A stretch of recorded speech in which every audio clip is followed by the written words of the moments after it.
Hi everyone, 3rd of September, Sunday, 5 minutes past 11 a.m. Here in Australia. Here's my latest video blog.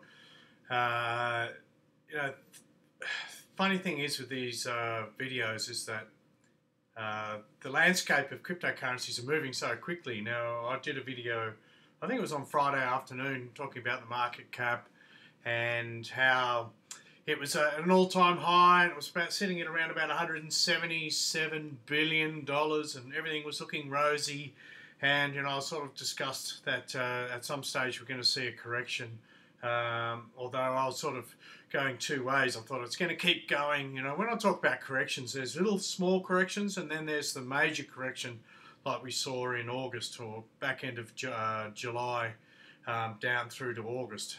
That was a major correction where 60 or 70 billion dollars left the market. Now what we saw last night is Bitcoin just scraped into 5,000 US dollars, and then in some of the markets, I think last night in some of the exchanges, it dropped right down to 4.2. So you're looking at about 800 or 600 US dollars wiped off the Bitcoin price, which then obviously affected a lot of the alts. There's a lot of panic selling, a lot of stop losses are triggered, and a lot of money walked out of the actual market itself. The entire market cap went from, I think it was about, let's have a look here, this should let me, about 178, and then it came down to, I think, a low of about 159, and it's bounced back to 166. Now, when I woke up this morning, it was sitting around about 161 billion. So $5 billion has re-entered the market in around about 3 hours, which shows you, there's some big money at play here, and some big institutions definitely moving money in and out, and they're making maximum profit. And that's because they can. When you've got big money, you can press the button, and if they're diligent enough to take the money back into Bitcoin, or maybe it was already in Bitcoin, or a bit of both, then they move it out of the entire market, turn it back into cash, allow all the panic selling or the stop losses to be triggered. You could wait because the market seems to move so fast, 4 or 5 hours. It's not a long time in this market. When I saw Bitcoin hit 4.2, and all of a sudden it's already bounced back $400 or $500. Sometimes that could be what we call a bull trap, and it bounces back, and then there's another little dip. But we've seen that already happen over the last 24 hours. It's gone up and back, and it's bouncing around. So it's a bit of a crazy day. We might see a little bit of a red bloodbath, as they say, with 5, 10, 15, 20% wiped off. A lot of the alts, Bitcoin definitely was down 10%. It's bounced back about 5%, if not more. So it's one of those little corrections we needed to have. And as you can see, from the 1st of August now to the 3rd of September, it's probably been the biggest correction. So sometimes I'm not giving trading advice. I'm just giving you insight on what I'm seeing. And it's more commentary, really.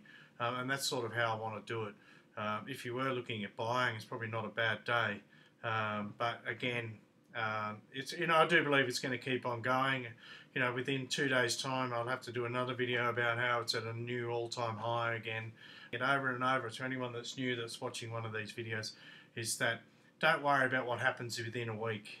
You've really got to look back at what's happened at a month, 6 months, a year, and if you are investing long term in some of this tech, you've got to look at least 12 months ahead. Otherwise, you're just going to do your head in. It's just crazy watching the markets every day. It's very emotional. So sometimes you just got to turn your phone off and just look away and just come back next year. Unless you're doing some strategic trading, then obviously you've got to keep your eye on the game. But like I said in my last video, I think a lot of people are just going to come into Bitcoin as the first point of call. A lot of people aren't interested in going to the exchanges and trading and getting involved in all these other ICOs and altcoins, because it's just too hard, the wallets and having to download everything and buy and move ETH into their ETH wallet and then exchange it and send it to a smart contract. For a lot of people, they just go, if they don't get someone to do it for them, they're not going to get invested. And that's why Bitcoin is going to be the one to have in your portfolio. It's the excuse me, it's the slow and steady of the cryptocurrency portfolio. It's the one you need to have, 10-20% of your portfolio. And if it's the only one you're going for, you're going to double your money. Excuse me. Still recovering from my barley bug a couple of weeks ago. It's almost there. I've been having a lot of vitamin C every day and a lot of vitamins, and got back to eating a lot of greens every night. I'm growing my own veggies, but spring here in Australia, so I just planted some new seeds yesterday, and so I'm pretty excited about that. But getting back to the markets, again, yeah, we had a correction. That's pretty much what we're looking at. And I don't think it's going to be a major one. I think it's just going to be a little blip. We've had a couple of little blips along the way here, as you can see on the chart. And if you are interested in looking and watching how the market swings, you can go to coinmarketcap.com. It's worth watching and having bookmarked. What else I was talking about? Silver. I want everyone to keep watching it. I don't necessarily look at it as a major return in investment, in the sense that it's manipulated, and I've talked about this. A lot of experts who know a lot more about it than me will tell you the same. However, there's a lot of talk that things are breaking down across the world in regards to the financial markets. Housing bubbles, derivatives. The US dollar. There's a lot of countries are putting pressure on trade agreements and using the US dollar, and lots of different things, which has been manifesting for years. And I think anyone that is interested in that will know that we're still due. And I do look at gold and silver as the one that sort of gives you a really good indication on what's happening. And there's no doubt that gold and silver, and I think I did talk about in my last video, if it reaches a threshold, and you can see this little green line, it's at the same point it was 2 or 3 months ago. What happens over the next month or so, if it can break past the 1850 and beyond, I think 1850 would be a little benchmark, and then all of a sudden we're getting back into prices that we saw last year, when we're looking at the $20. If it gets anywhere close to the 20 or 21 US dollars mark over the next 2 or 3 months, we know that something major is highly likely to happen. And this has been manifesting since pretty much November or the beginning of 2016, if you like. And it's just been this, regardless of the up and down here, it's definitely a bull run. And it's only being suppressed by distractions in the media, manipulation of pricing through paper, gold and silver and those type of things. And the dilution of attention is also, a lot of the marketing is going towards Bitcoin. They're talking about cryptocurrencies, and that's all by design. Just remember, gold and silver is real. You can hold it. It stores value. It's highly useful material.